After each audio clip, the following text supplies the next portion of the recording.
like I'm in a torture chamber here.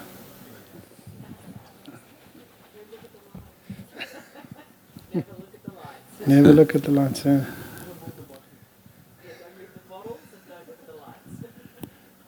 Okay. David, obviously a disappointing result for your team. Not enough runs on the board. Is that too simplistic, or? Yeah, no, that's exactly right. We've been quite fragile with our batting throughout this tournament, and it's been our bowling, really, and fielding, catching that's kept us in it. And unfortunately, it's let us down in a game like this, which would have been huge if we'd won it for us, because we'd go on to the next game with just that outside possibility. But since I've been in charge of this side, just the last 4.5 months, we've had an incredible journey and we've played some really good cricket. And this is probably the first time that I've seen a bit of doubt creep into our game. So hopefully it'll be the last time for a while as well. When you say doubt, was that, I guess, what was hanging on the result? Was that a factor, do you think? I think so. I think, we just got a little bit in front of ourselves thinking of what the possibilities might be. But one of the things that I've tried to encourage through the team, even if our batting is a bit fragile, is to still be positive and play with fearlessness.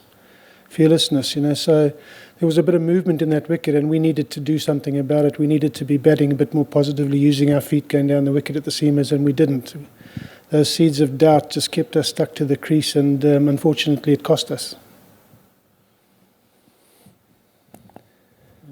Dave, it's you've still got one game to go, but effectively your campaign in this World Cup is over. What would be the biggest positives to come out of it for you and the team? Well, the biggest positive for me is, we started 4 months ago in Bulawayo, still having to qualify to even be here in the first place. So that was a tough little tournament for us as well, and we won it quite convincingly. Then we had to come here and qualify again to get into the next phase. So, we won through 2 tough qualifying tournaments and played under extreme pressure at times, even though they were against lesser sides.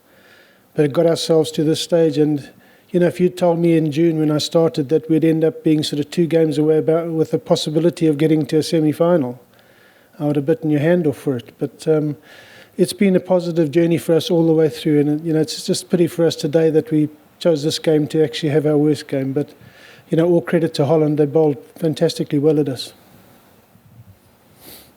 Dave, I just want to take you to the last match. You had 2 spinners bowling those 2 last overs. You had that a really good shout at winning, and then all the drama.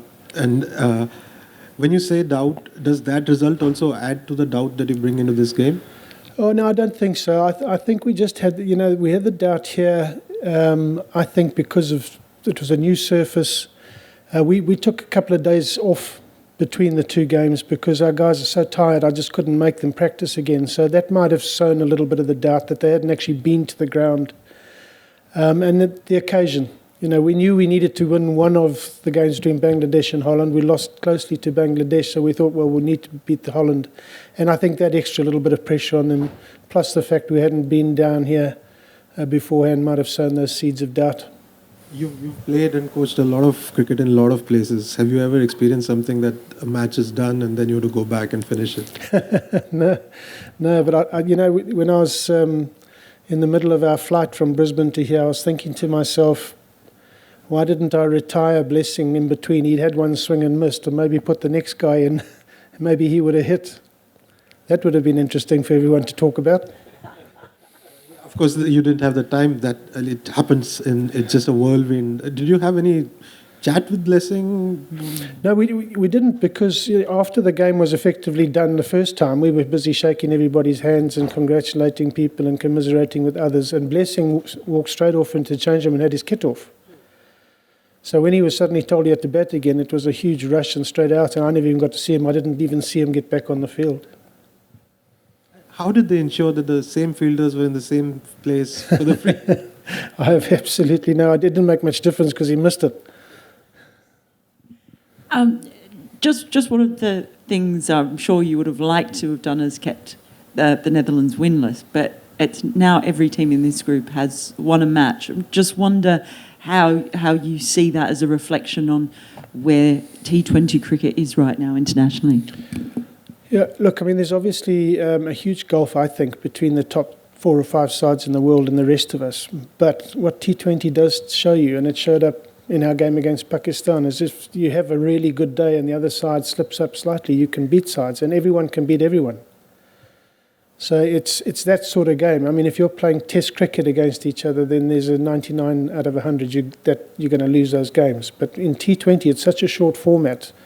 You only have to have a good afternoon, and the other side has a little bit of a slip up, and you can lose. And, the underdog can win. So I'm not happy that we lost today, but I'm thrilled for Holland. It's they're an up and coming associate country as well, and they've got a good side there now.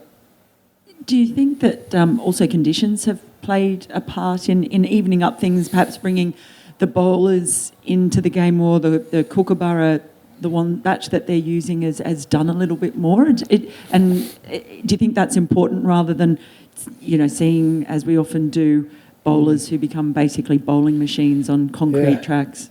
Well, I'm a big fan of the game being a contest between bat and ball, so I like to see a fairness in both sides of it. This has been an interesting tournament because, I don't know for every other side, but I thought we were coming to the Australian summer, and I've probably been colder here than I've been in most places in my life. But the ball has swung quite a lot, and the seamers have come into the game a lot. I mean, over the years, and I'm sure the statistics will tell you that the spinners have better economy rates and better wicket taking, but in this tournament, it's been about the seamers. And then just, as you said, taking over 4 months ago and talking about that journey, what was the most challenging part and of getting this side turned around and to the point where they are now, and what's impressed you the most? The most challenging part was trying to get them to play this confident, fearless cricket. I call it fearless cricket, but it's basically, it's not reckless. You're not throwing your life away, but it's actually taking the attack to the opposition and not just standing back hoping that they'll have a bad day. That was the biggest challenge for me because the team had not been winning when I arrived. I'd obviously have had a lot to do with Zim cricket over the years and had been there with domestic cricket, and I'd seen the talent that's available, not just in this team, but throughout the country. And there's some very, very skilled and talented players who I've really enjoyed watching, and all I wanted to do was get them to bring that skill and talent to the table in a national game. So it took a little bit of a while to get them into it, but once I got into it, and I'll refer here just to those 3 one-day series with Australia. Where there's a huge gulf between the two sides. But we rocked up there with every intention of winning. And when we played the first game, we were 190 odd for 3 with 10 overs to go. We tried to bat it through because it wasn't a particularly good wicket, and we got bowled out and lost the game. The second game, we tried to be positive from the start and lost wickets all the way down, and we're 90 all out and lost that game. The problem is we lost 2 tosses and were put in first. The third game, we won the toss. And we bowled them out and we knocked them off. And, when you look back at that, from our point of view, we came to win that series 3-0.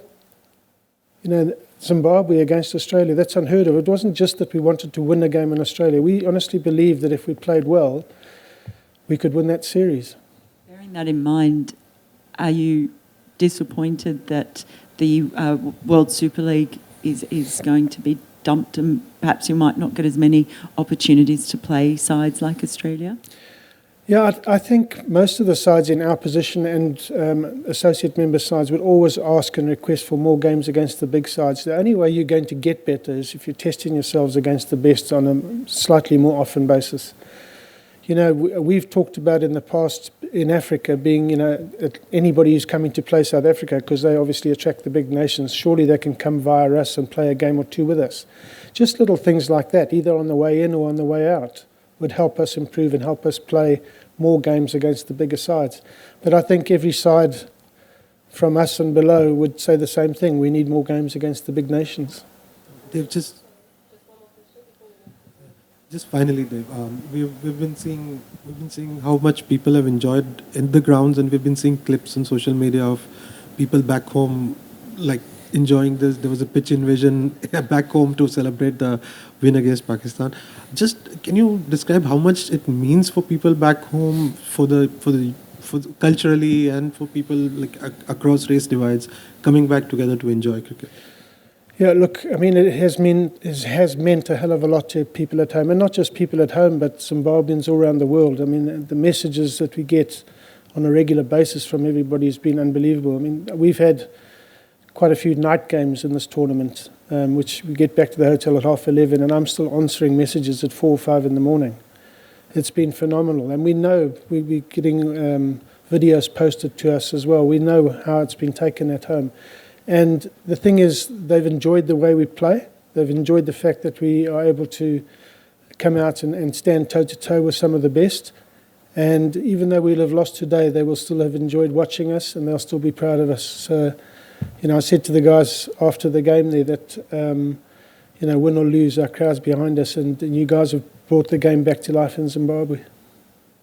We'll move on to Zoom and start with Mr. Tich, followed by Umesh, and then we'll finish off with Hemant. Tich, you can go ahead. Hi, Dave.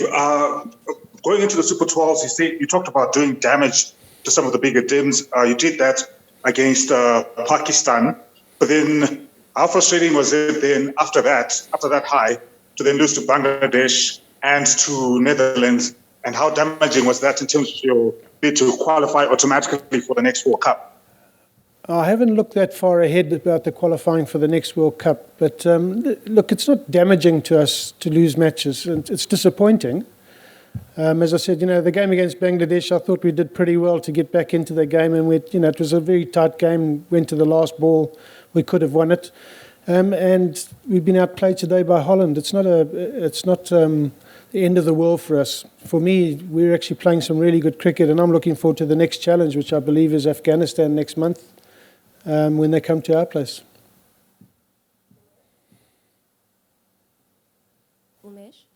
Just a quick follow-up as well. You did move around your betting order, especially at the top, especially moving around Regis. Can you just give us some insights into what was your thinking in terms of playing around with that top order in the Super 12? Well, I think the biggest reason for playing around with it is we're not getting enough runs out of various players. I mean, we've been literally living on some runs from Sean Williams and Raza for the last short while, and one or two contributions from Wesley and occasionally from Craig Irvin. So it's been difficult. We're having to move people around to see if we can adjust the order a bit to make life a little bit easier, so hopefully we get bigger contributions from everyone. As I said right at the start of this interview, that our batting has been brittle throughout this tournament, so we've done incredibly well to get where we've got to. Last two questions. Umesh, you can go ahead, and then we'll close with Hemant. Tom, my question is that after outplaying Pakistan and giving a tough fight to Bangladesh, so you played against Netherlands today. So what do you think what are the columns needed to be filled in for the next matches and the next assignment for the qualifying to the next World Cup? What are the columns needed to be filled in? Like batting departments you need to be work on. What do you think? Look, when you're a side like ours, you're developing all the time. So, obviously batting is one of the areas that we need to really focus on.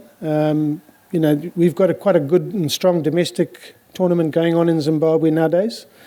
We've got some overseas players playing in every team that we have. So, there's a lot to work on over the next 4 to 5 months, and I don't know, towards the next qualifying thing, but certainly batting is going to be our biggest problem and the one that we need solving. Hemant? Yeah. Hi, Coach. Two questions. Craig Irvin, after the game, said you guys were a bit split on what to do after winning the toss. So with hindsight, would it have been a good toss to lose? And second one, Sikandar Raza bowled just 1 over. Any specific reasons behind that? Yeah, well, the first one, it's so easy after you lose a game to try and point a finger to the toss, but I'm sure, as the Dutch guys will tell you when they're next up here, the ball was still moving around when they batted. And we passed the edge of their openers many times with the ball.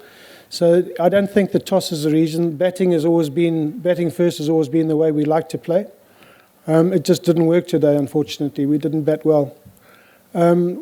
Sikandar Raza not bowling any more than the 1 over was pretty simply because there was a lot in the wicket today for the seamers. The ball swung around throughout the game and it nipped a little bit off the grass. So I think Craig Irvin out there in the middle just probably thought his best chance of trying to win this game was to take 10 wickets, and the seamers were the best chance to do that. Thanks very much, Coach, and thank you everyone for joining us. Okay. Please stand by for the Netherlands. We're going to be moving swiftly.